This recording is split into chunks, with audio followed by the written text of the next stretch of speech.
வணக்கம். நம்ம ஒரு விஷயத்த அழகுன்னு பார்க்குறோம் அப்படின்னா அதற்கு ரொம்ப முக்கியமானது கண்ணு தான். அந்த கண்ணானது ரொம்ப அழகா இருக்கணும் அப்படின்னா புருவம் ரொம்ப ரொம்ப முக்கியமானது. இந்த புருவம் இருக்கிறதுனால உங்க அடையாளத்தையே மேம்படுத்தி காட்டும். இந்த புருவத்தை எடுக்கிறதுனால ஈவன் உங்களுடைய அடையாளத்தையே அழிக்கப்படும். அந்த அளவுக்கு புருவமானது ரொம்ப ரொம்ப முக்கியமானது, வல்லமை பெற்றது. இந்த புருவம் இருக்கிறதுனால நம்ம உடம்புக்கு என்ன மாதிரியான நன்மைகள் வருது, இந்த புருவத்தை எடுக்கிறதுனால நம்ம உடம்புல என்ன மாதிரியான தீமைகள் விளைவிக்குது, இந்த புருவத்தில் என்ன மாதிரியான நோய்கள் வருது, அந்த நோயிலேருந்து நம்ம இயற்கை சார்ந்து எப்படி வெளியேறலாம் அப்படின்ற பல டிப்ஸுக்களை தான் இந்த வீடியோவில் நம்ம பார்க்க போகிறோம். நம்ம புருவத்தை அளவுக்கு அதிகமாக தாக்கக்கூடிய பல தொந்தரவுகளில் ரொம்ப முக்கியமானது செபோரிக் டெர்மடைட்டிஸ். அது என்ன அப்படின்னா ஈஸ்ட் இன்ஃபெக்ஷன் அளவுக்கு அதிகமாக வந்துடுச்சு அப்படின்னு சொல்லுவாங்க. அதாவது ஈஸ்ட் அப்படின்னாவே நம்ம ஆல்ரெடி சொல்லியிருப்போம், புளிப்புத்தன்மை. நம்ம இட்லி மாவு செய்கிறோம்னா அதில் நல்லா மாவு புளிச்சிருக்கு, அப்போ ஈஸ்ட் நல்லா இருக்குது அப்படின்னு சொல்லுவோம். அப்போ அந்த ஈஸ்ட் இன்ஃபெக்ஷன் அளவுக்கு அதிகமாக இருக்குது அப்படின்னு சொல்லுவாங்க. அது அப்படின்னா என்னன்னா, அளவுக்கு அதிகமாக உள்ளுறுப்புகள் அளவுக்கு அதிகமாக சூடாயிடுச்சு அப்படின்னு நம்ம உடம்பு பேசுது. இந்த உறுப்பு அந்த உறுப்புன்னு கிடையாது, உள்ளுறுப்புகள் அனைத்துக்குமே. ஏன்னா இந்த இடம் உடம்புல இருக்க அனைத்து உறுப்புகளுமே நல்லா இயங்கிறதுக்கு ரொம்ப முக்கியமான புள்ளிகள் இந்த இடத்துலலாம் இருக்குது. அது சிறுகுடல், யூரினரி பிளாடர், ஸோ வெளியே மெயினாக கழிவுகளை வெளியேற்றுறதுக்கான முக்கிய உறுப்பு எல்லாமே இங்கே தான் இருக்குது. இது மட்டும் இல்லாமல் நம்ம உடம்புல ரத்த ஓட்டம் சீராக பாயறதுக்கும் இங்கே இருக்க புள்ளிகள் ரொம்ப முக்கியத்துவம் வாய்ந்ததாக இருக்குது. ஸோ அதனால் இந்த செபோரிக் டெர்மடைட்டிஸ் வர முக்கிய காரணம் அளவுக்கு அதிகமான உஷ்ணம். அதாவது உள்ளுறுப்புகள் அளவுக்கு அதிகமாக உஷ்ணமாக இருக்குது. அது உஷ்ணம் ஆயிருக்கிறதுனால இங்கே இருக்க புருவத்தில் வெள்ளை வெள்ளையா பக்கா, ஒரு சிலர் பக்காவே இருக்கும், ஒரு சிலருக்கு அப்படியே டாட்டாக இருக்கும். காலைல நைட் நீங்கள் தூங்கி வச்சு பார்த்தீங்கன்னா அப்படியே புளியாக அப்படியே ஒரு மொட்டு வந்த மாதிரி இருக்கும். அதை இப்படி எடுத்தீங்கன்னா ஃபுல்லாக சொரிஞ்சு எடுத்துடலாம், அந்த மாதிரி இருக்கும். எவ்வளோ எடுத்தாலும் வந்துக்கிட்டே இருக்கிற மாதிரி இருக்கும். இதற்கு என்ன பண்ண, ஒரு சிலருக்கு அரிப்பு இருந்துக்கிட்டே இருக்கும். அரிப்பு இல்லைங்க, அந்த வெள்ளை மட்டும் வருதுன்னா தேங்காய் எண்ணெயில கொஞ்சம் விளக்கெண்ணெய் தடவி அப்ளை பண்ணிட்டு வந்தாலே போதுமானது. ஏன்னா அந்த இடத்துல அளவுக்கு அதிகமாக சூட்னால தான் இங்கே ஃபுல்லாக அந்த ஈஸ்ட் அளவுக்கு அதிகமாக அங்கே வளர்ந்துருக்கு. ஸோ அதில் என்ன பண்ண போறீங்கன்னா, தேங்காய் எண்ணெயோட கொஞ்சம் விளக்கெண்ணெய், அதாவது ஒரு 5 ml தேங்காய் எண்ணெய்னா 5 ml விளக்கெண்ணெயை கலந்து ஆல்ரெடி வச்சுக்கோங்க. அதை ரெகுலராக காலை மற்றும் இரவு மசாஜ் பண்ணுவாங்க, அது கிளியர் ஆகிடும். இந்த செபோரிக் டெர்மடைட்டிஸே ஒரு சிலருக்கு ரொம்ப அரிப்போடியே இருக்கும், அப்படியே சொரிஞ்சிக்கிட்டே இருப்பாங்க, இப்படியே சொரிஞ்சிக்கிட்டு கிடப்பாங்க. அப்போ ரொம்ப அரிப்பு இருக்குது அப்படின்னா அவங்க என்ன பண்ணலான்னா, வாரத்தில் 2 நாட்கள் சும்மா கொஞ்சம் தயிர், அதில் ஒரு 4 சொட்டு லெமன் நல்லா கலந்துட்டு இப்படியே அப்ளை பண்ணி விட்ருங்க. இப்போ காலையில், இப்போ சாட்டர்டே சண்டே மோஸ்ட்லி வேலைக்கு போகிறவங்க லீவில் இருக்கீங்கன்னா தயிரில் ஒரு 4-5 சொட்டு லெமனை கலந்துட்டு இந்த புருவத்தில் 2 புருவத்தையும் நல்லா மசாஜ் பண்ணி அப்படியே விட்டுருங்க. ஒரு 4 மணி நேரம் 5 மணி நேரம் ஊறட்டும். அது ஜஸ்ட்டு சும்மா தண்ணியை வச்சு தொடச்சாவே போதுமானது, வேறு எதுவுமே போட வேண்டிய அவசியம் இல்லை. இதை வாரத்தில் ஒரு நாள் இதுவும், இன்னொரு நாள் சின்ன வெங்காயம், ஒரே ஒரு சின்ன வெங்காயத்தை நல்லா நசுக்கிட்டு அந்த சின்ன வெங்காயத்தையும் பூசி விடுங்க. இந்த மாதிரி பண்ணும்போது அரிப்பும் சரியாகும்.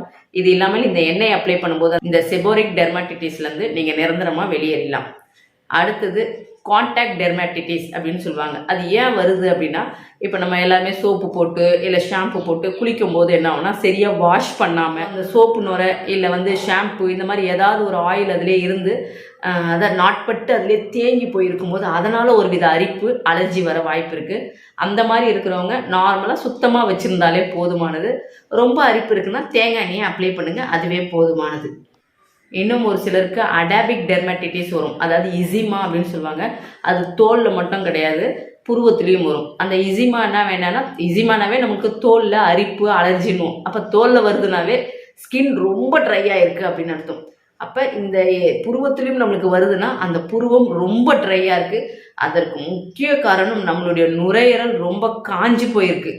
இந்த அடாபிக் டெர்மடைட்டிஸ் வர்றவங்களுக்கு தோலும் ரொம்ப வறட்சியாக இருக்கும், நார்மலாக ஸ்கின்னும் ரொம்ப ட்ரையாக இருக்கும். அவங்க நுரையீரலுக்கான ஆனன் பயிற்சியை பண்ணும் பொழுது இந்த அடாபிக் டெர்மடைட்டிஸும் நிரந்தர தீர்வு கிடைக்கும். நம்ம நெற்பயிரை களை எடுக்கிற மாதிரி நம்மளுடைய புருவத்தையும் அப்படியே களை பிடுங்கிக்கிட்டே இருக்கும். அது ஒரு சிலர் த்ரெட்டிங்கில் பண்ணுறாங்க, இன்னொரு சிலர் அதுக்கே அந்த ஊக்கு மாதிரி வச்சுக்கிட்டு இப்படி ஷேவ் பண்ணிடுறாங்க. ஸோ இதெல்லாம் பண்ணலாமான்னா முற்றிலும் தவறு. இதை பண்ணுறதுனால இப்போ நான் ஃபஸ்ட்டு இதை பண்ணுங்க, எனக்கு ரொம்ப அழகாக இருக்குது அப்படின்னு சொல்லுவாங்க பல பேர். அது ஆரம்பத்தில் உங்கள் முகத்துக்கு அழகு கொடுத்தாலுமே பிற்காலத்தில் அது பயங்கர பக்க விளைவுகளை தான் தரும். அப்படி என்ன இருக்குது அதை எடுக்கிறதுனால அப்படின்னா, இந்த புருவத்தில் பிராண சக்தி அளவுக்கு அதிகமாக இருக்குது. இந்த புருவத்தை இரு புருவத்திலையும் பிராணன் அளவுக்கு அதிகமாக இருக்குது. அந்த பிராணன் இருந்தால் தான் நம்மளால உயிரோடையே வாழ முடியும். அந்த பிராணன் இருக்கிறதுனால நம்மளுக்கு நீங்கள் அதை எடுக்க எடுக்க என்னென்னா உங்கள் உடம்புல பிராணன் சக்தி கம்மியாகும். இப்போ ஒரு பெண்ணுக்கு வந்து அதாவது நம்ம சின்ன வயசுலேயே இப்போ எடுக்க ஆரம்பிச்சிடுறாங்க. இப்போ வயசுக்கு வந்துட்டாலும் இல்லை 13 நிறைய பேர் பார்க்குறேன், சின்ன குழந்தைங்க 13 வயசுலேருந்தே எடுக்க ஆரம்பிச்சிடுறாங்க. இப்போ 13 வயசுலேருந்தே அவங்க எடுக்கும் பொழுது அவளுக்கு ஏன்னா உடம்புல இப்போ என்ன பிராணன் கம்மியாயிட்டே இருக்குது. நாளைக்கு அவளுக்கு கல்யாணம் ஆகி குழந்தையும் பிறக்கும் பொழுது அந்த குழந்தையும் பிராணன் இல்லாமல் நோய்வாய்ப்பட்டே பிறக்கவும் வாய்ப்பு இருக்குது. ஏன்னா பிராணன் இயங்கும் இடம் ரொம்ப முக்கியமான இடம் இந்த புருவம் தான். இப்போ பிறப்பு அப்படின்னா இறப்புன்றது எல்லாருக்குமே இருக்குது. அப்போ இறப்பு வந்து நெருங்கும் பொழுது இது கிராமத்தில் இருக்கவங்க நிறையா பேர் பேசி கேள்விப்பட்டிருப்பீங்க. இறக்கிறதுக்கு நம்மளுக்கு இறப்பு நெருங்குது அப்படின்னா பல பேருக்கு பல அறிகுறி சொல்லுவாங்க. என்னை வந்து நான் இன்னும் 2 நாளில் இறந்துருவேன், என்னை வந்து இங்கே இவங்க கூப்பிடுறாங்க அப்படின்ற மாதிரி ஒருத்தர் ஒரு விஷயம் சொல்லுவாங்க. ஆனால் கிராமத்தில் போய் பார்த்தீங்கன்னா இது இன்னமும் நடைமுறையில் இருக்குது. இந்த புருவத்தை இப்படி தொடும்போது முடி எல்லாமே வருது அப்படின்னாவே அவங்க இன்னும் கொஞ்ச நாளில் ஒரு 2-3 நாளில் இறக்க வாய்ப்பு இருக்குது அப்படின்னு கிராமத்தில் இன்னமும் நடைமுறையில் ஒரு சில இடத்துல இருந்துக்கிட்டு தான் இருக்குது. ஏன்னா நம்மளுக்கு இறப்பு நெருங்கும் பொழுது இந்த முடியானது ஒன்று ஒன்றா விழ ஆரம்பிச்சிடும். அந்தளவுக்கு நம்மளுடைய உயிருக்கும் புருவ முடிக்கும் ரொம்ப சம்மந்தம் இருக்குது. இன்னும் இதை நான் வந்து ஒரு ஆர்டிக்கலில் படித்தேன். நான் புருவ முடி எடுக்கிறது சட்டப்படி குற்றம் அப்படின்னே நம்மளுடைய இதில் வந்து இருக்குது அப்படின்ற மாதிரியே நான் படித்தேன். இது என்னடா பிரமிப்பாக இருக்கே அப்படின்னு சொல்லி நான் அது உள்ளே படிக்கும் போது தான் என்ன சொன்னாங்க அப்படின்னா, இந்த புருவம் வந்து ஒருத்தருடைய அடையாளத்தை காட்டுது அப்படின்ற மாதிரி அந்த ஆர்டிக்கலில் போட்டுது. இந்த புருவம் ஒருவரின் அடையாளத்தை காட்டும். ஸோ இந்த புருவத்தை எடுக்கிறதுனால அவங்களுடைய அடையாளத்தையே அழிக்கிறாங்க அப்படின்றதுனால அவங்க மேலே சட்டப்படி குற்றம் சட்டப்படி அவங்க மேலே கேஸே போடலாம் அப்படின்னு நம்மளுடைய சட்டத்தில் இருக்குது அப்படின்றதே எனக்கு அன்னைக்கு தான் தெரியும். ஸோ அந்தளவுக்கு புருவமானது ரொம்ப முக்கியமானது.